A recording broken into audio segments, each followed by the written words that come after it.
Maryland State Police say 4 people, including 2 children, are dead. We're told all 4 were found with gunshot wounds in Washington County, Maryland. Now, sources tell our CBS affiliate in Baltimore these are the 4 people who died. A former Baltimore County police officer, his 2 children who he's accused of kidnapping, and a sergeant who worked with the department. Police say Robert Vicosa kidnapped his kids days ago and has been on the run ever since. Now, this investigation spans multiple areas. I'm talking Windsor Township, Pennsylvania, Cockeysville, Maryland, and Ringgold in Washington County, where the apparent manhunt came to an end. You see right there this afternoon. That's where police say that car with 4 people inside crashed. Now, there are a lot of breaking details just coming in tonight, and we are putting this all into context for you. Our team is standing by with everything we know right now. Let's begin in Ringgold, Maryland, the site of that car crash, where again it appears this manhunt ended. Our Colby Satterfield starts us off with what we know right now. Hey, Colby.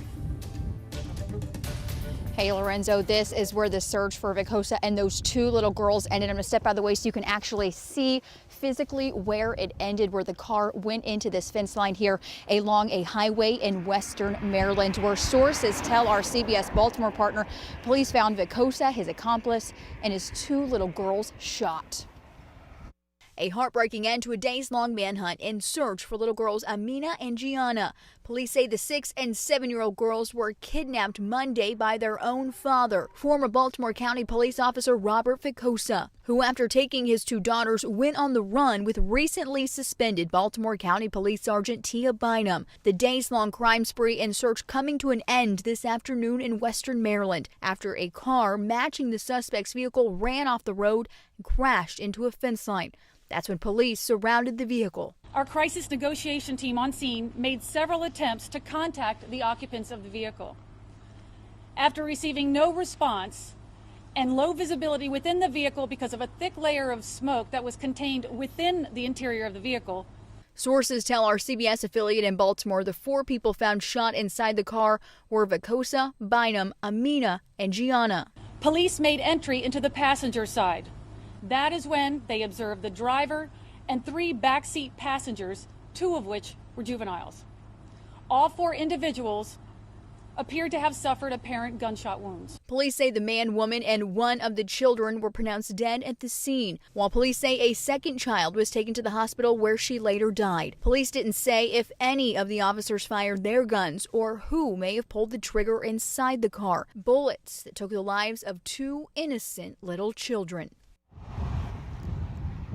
There are still a lot of unanswered questions tonight. Why this man kidnapped his 2 daughters, why he led officers on a manhunt, and why those 2 little girls had to die. Hopefully we get some answers as this investigation continues. I'm live in western Maryland. Colby Satterfield, WUSA 9. And one thing we do know tonight, this is awful. Colby, thank you. And we mentioned this investigation spans multiple locations and multiple days with many unbelievable moments. So let's go back to the beginning.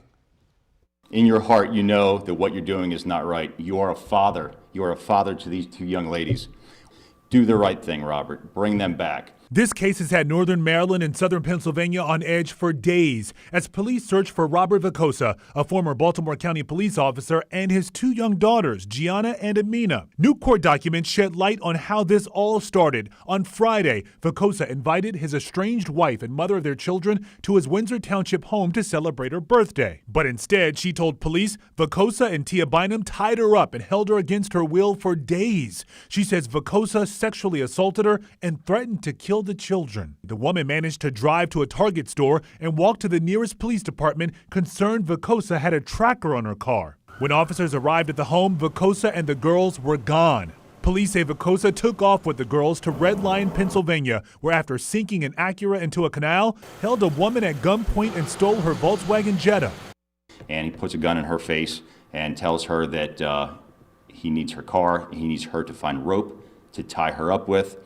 She did everything 100% properly, the way a good witness can be in this case. She did not provide him with rope. She did not provide him with any means to take her anywhere else from that scene, which is exactly what we would want people to do. When police found the abandoned Jetta on Tuesday evening and the woman's cell phone inside the car, once again, Vicosa and the girls gone. But a ping to Vicosa's phone late Tuesday night led them back to Tia Bynum's Pennsylvania home, where she and her car were nowhere to be found. Neither were Vicosa and the girls. Then on Wednesday, police say both Vicosa and Bynum committed a carjacking in Cockeysville, Maryland. Police located that car today in Washington County, where those 4 bodies were found.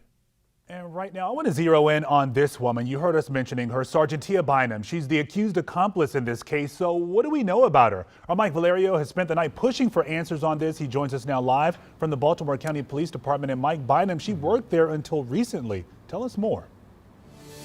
That's right. You know, she worked here until about Wednesday. Lorenzo, good evening to you. She was a 14-year veteran of the Baltimore County Police Department, and she actually worked in one of the premier arms of this agency. But as soon as investigators really began to understand that she played an integral role in everything that was happening here, she was suspended without pay, as you mentioned, on Wednesday. So drilling down into more of the details that we have about this individual. So again, Sergeant Tia Bynum, 36 years old. She worked for the Criminal Investigation Bureau here at the Baltimore County Police Department, which handles the high-profile major cases within the county. She lived, as we've heard in this chronology, the timeline, in Windsor Township, Pennsylvania, which is about an hour's drive away from here, but 4 miles away from where these abductions happened, from where the ex-officer was living. And Lorenzo, she really comes, according to our reporting, into focus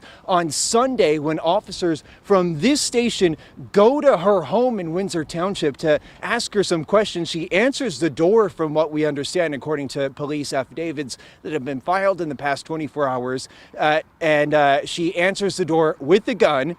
Police say, "We're just here to ask you some questions." And according to these documents, she's asked what exactly is happening, what's going on here. And she answers with a series of lies, according to the police. She says, "You know, I know this ex-officer. I know his estranged wife, but nothing untoward is happening. Nothing is going on." She said that she saw them on Friday. She was in this ex-officer's home, but nothing was happening. Then officers really begin to understand the centrality that she plays in this investigation. They go to her home on Tuesday. She's nowhere to be found. But wrapping up, Lorenzo, officers we've spoken with over the past, I'd say, 4 hours say that they are heartbroken. They are shattered to know that somebody who came to this office day in and day out, swore an oath to serve and protect, was capable of doing something like this that police have described. Lorenzo, let's send it back to you. Yeah, hearing the backstory makes it all worse. Mike Valerio, thank you. And as you can imagine, this story has rocked a Pennsylvania neighborhood. The kidnapping of those 2 kids happened there. I want to bring in Harry Lee now, one of our colleagues in Harrisburg. She's also live in Washington County, where this manhunt apparently ended. And Harry, you've been covering this for days now. Walk us through some of your reporting and what you've been hearing during all this. Well, Lorenzo, many people are on edge after this 4-day crime spree that stretched across state lines. And in Pennsylvania, that included multiple carjackings at gunpoint. Now, as you mentioned, one woman was even taking an afternoon walk near her Red Lion home when Vicosa came out of her camper and demanded her car and phone. It's also affected the greater community. An entire neighborhood was blocked off for hours by police, and a school went into lockdown.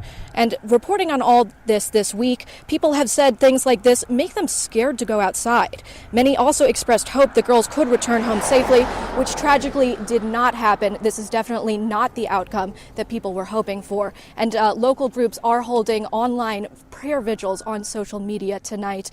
The emotion from this incident will certainly reverberate for a while. Lorenzo? Yeah, the absolute worst outcome. Harry Lee, thank you so much for your time tonight.